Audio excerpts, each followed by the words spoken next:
Quality power ఇవ్వటమే కాదు, దీనికి కావాల్సిన విధంగా మనం ఏర్పాట్లు కూడా చేసుకోబోతున్నాం అని చెప్తూ, దాంట్లోతో పాటు ఉన్నటువంటి థర్మల్ పవరే కాకుండా నాన్ కన్వెన్షనల్ ఎనర్జీల్లో కూడా ఈరోజు ప్రపంచం అంతా క్లీన్ అండ్ గ్రీన్ ఎనర్జీకి వెళ్ళిపోతాం.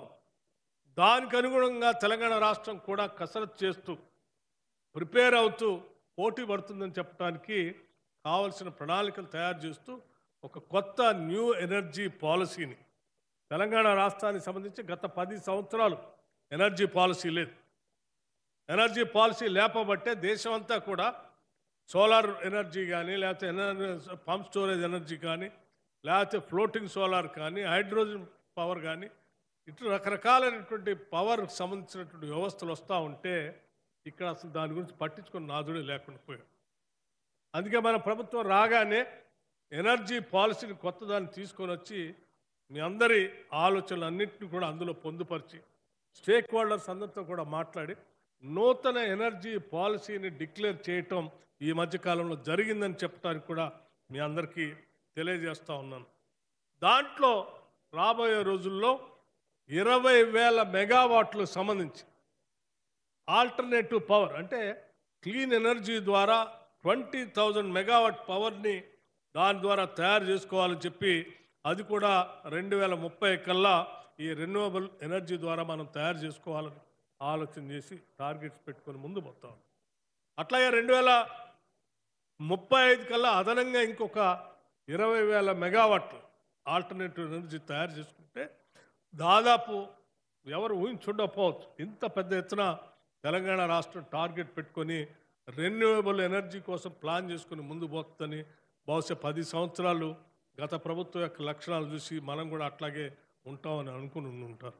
అందుకే నేను చాలా స్పష్టంగా చెప్తున్నా, 40,000 మెగావాట్ పవర్, 40,000 మెగావాట్ల పవర్ని 2035 కల్లా ఈ రాష్ట్రంలో తయారు చేసుకోవడానికి కావాల్సిన కసరత్తు విద్యుత్ శాఖ చేస్తుందని చెప్పడానికి నేను చాలా సంతోషిస్తాను.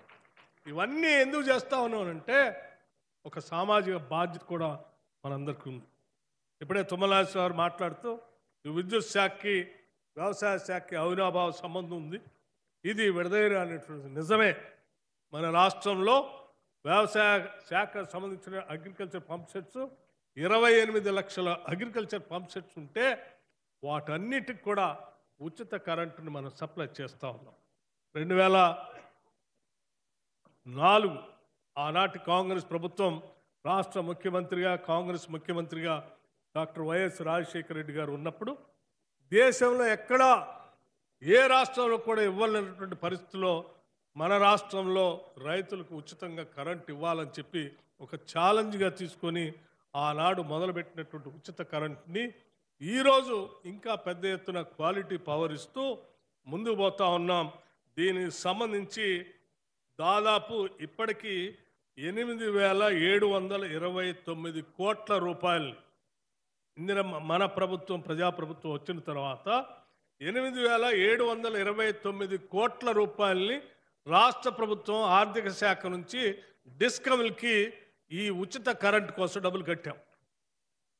ఇది ప్రతి నెల ₹1 కూడా బాకీ లేకుండా డబ్బు కడతా ఉన్నాం. చాలామంది ఉచిత కరెంట్ ఇస్తున్నాం అంటే ఆ విద్యుత్ శాఖ మీద వదిలేస్తున్నామని కాదు, రాష్ట్ర ప్రభుత్వం నుంచి ప్రతి నెల డబ్బులు కడతాం.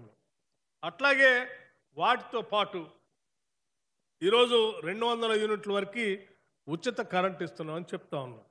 మార్చి 1వ తారీఖు నుంచి 200 యూనిట్ లోపల పవర్ వాడుకునేటువంటి వాళ్ళందరికీ ఉచిత కరెంటు ఇస్తూ ఉన్నాం. దీనికి సంబంధించి 1,485 కోట్ల రూపాయలు ఇప్పటికీ కరెంటు శాఖ విద్యుత్ శాఖకి రాష్ట్ర ప్రభుత్వం ఆర్థిక శాఖ నుంచి ప్రతి నెల 148 కోట్ల రూపాయల లెక్క 1,485 కోట్ల రూపాయలు ఇప్పటికీ మనం విద్యుత్ శాఖ కట్టాము. ఈ రకంగా విద్యుత్ శాఖ వ్యవసాయ శాఖకి పేద బడుగు వర్గాలకు ఇచ్చేటువంటి ఉచిత కరెంటుకి రాష్ట్ర ప్రభుత్వం నుంచి డబ్బులు కడుతూ విద్యుత్ మళ్ళీ క్వాలిటీ పవర్ కూడా తగ్గకుండా ముందు చేసుకుంటూ పోతూ ఉన్నాం. ఈ చేసుకునే క్రమంలో భవిష్యత్తును కూడా దృష్టిలో పెట్టుకొని పొల్యూషన్ లేకుండా వ్యవసాయ శాఖకు సంబంధించిన పంప్ సెట్లు కూడా ఒక పైలట్ ప్రాజెక్ట్ కింద మనం సోలార్ పవర్ చేయాలని చెప్పి దాదాపు 25 గ్రామాలని ఈ రాష్ట్రంలో పైలట్ ప్రాజెక్ట్ కింద తీసుకొని 25 గ్రామాల్లో ఉన్నటువంటి అగ్రికల్చర్ పంప్ సెట్లు అన్నిటికీ సాచురేషన్ మోడ్లో మనం సోలార్ పంప్ సెట్లు పెట్టడమే కాకుండా ఆ గ్రామంలో ఉన్న ఇళ్ల పైన రూఫ్ పైన కూడా సోలార్ పవర్ని పెట్టేటువంటి ఒక పైలట్ ప్రాజెక్టు తీసుకొని ముందుకు పోతా ఉన్నాం. కొద్ది రోజుల్లోనే వాళ్ళు దానికి కూడా టెండర్ పిలవబోతా ఉన్నారు. అట్లాగే మరి నేను ఈరోజు పేపర్లో ఎక్కడో చదివాను, ఒక ఆయన 10 సంవత్సరాలు గత ప్రభుత్వంలో మంత్రిగా పనిచేసి చాలా నేనే అంతా హైదరాబాద్ అభివృద్ధి చేశానని చెప్పుకునేటువంటి మంత్రి గారు మాట్లాడుతూ ఈ ప్రభుత్వం ఇందిరమ్మ రాజ్యం వచ్చింది, చాలా గ్యారంటీలు ప్రకటించింది, ఆ ప్రకటించిన గ్యారంటీల్లో అర గ్యారంటీ మాత్రమే అమలు చేస్తూ ఉన్నారు, ఏమీ చేయట్లేదని చెప్తా ఉన్నారు. అంటే ఈ 10 సంవత్సరాల పాలనను కాకుండా గతంలో కూడా అబద్ధాల మీదనే పుట్టినటువంటి ఆ రాజకీయ పార్టీ మొత్తం 10 సంవత్సరాల అబద్ధాలనే ప్రచారం చేసుకుంటూ ఉన్నది లేనట్టుగా లేనిది ఉన్నట్టుగా భ్రమలు కల్పించి బతికినటువంటి ఆ రాజకీయ పార్టీకి సంబంధించిన నాయకత్వం ఇప్పుడు కూడా అట్లాగే భ్రమలు సృష్టించి ఈ ప్రభుత్వం మీద బురద జల్లాలనేటువంటి ఒక రకమైనటువంటి ప్రచార కార్యక్రమాన్ని చేపట్టారు. నేను వారికి కూడా సమాధానం చెప్పదలుచుకున్నాను. ఏం చేయలేదు మేము, మీరు 10 ఏళ్ళు చేయలేనటువంటి అనేక సమస్యలు మేము పరిష్కారం చేశాం. 10 ఏళ్ళు మీరు ఈ రాష్ట్రాన్ని అప్పుల పాలు చేసి 7 లక్షల కోట్ల పడి సర్వనాశనం చేస్తే ఆ అప్పు